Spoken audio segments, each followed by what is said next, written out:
আপনারা জানেন আজ আন্তর্জাতিক অপরাধ ট্রাইব্যুনাল ২ গঠন করা হয়েছে। অবসরপ্রাপ্ত বিচারপতি নজরুল ইসলাম চৌধুরীকে চেয়ারম্যান করে আন্তর্জাতিক অপরাধ ট্রাইব্যুনাল ২ গঠন করা হবে।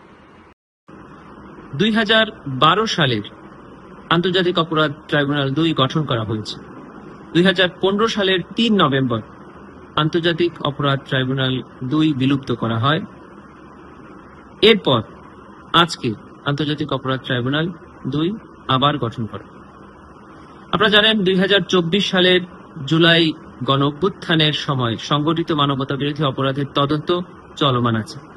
বেশ কিছু তদন্ত একদম শেষ পর্যায়ে আছে। একটি তদন্ত প্রতিবেদন ইতিমধ্যে প্রসিকিউশনের হাতে এসেছে।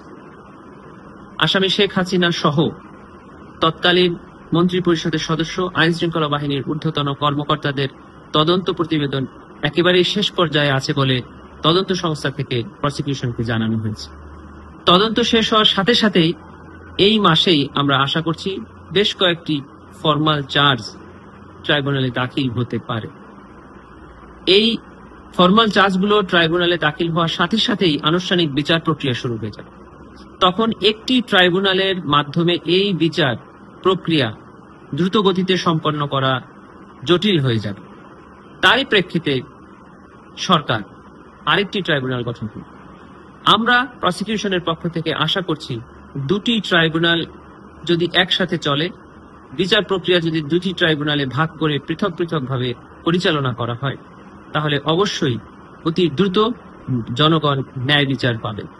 আমরা সরকারকে ধন্যবাদ জানাই ট্রাইব্যুনাল ২ গঠন করার জন্য। আমরা প্রসিকিউশনের পক্ষ থেকে ফরমাল চার্জ এবং আনুষ্ঠানিক অভিযোগ প্রস্তুতের জন্য কাজ করে যাচ্ছি। ট্রাইব্যুনালের তদন্ত সংস্থা তদন্ত কার্যক্রম সম্পন্ন করার জন্য দিন রাত কাজ করে যাচ্ছে।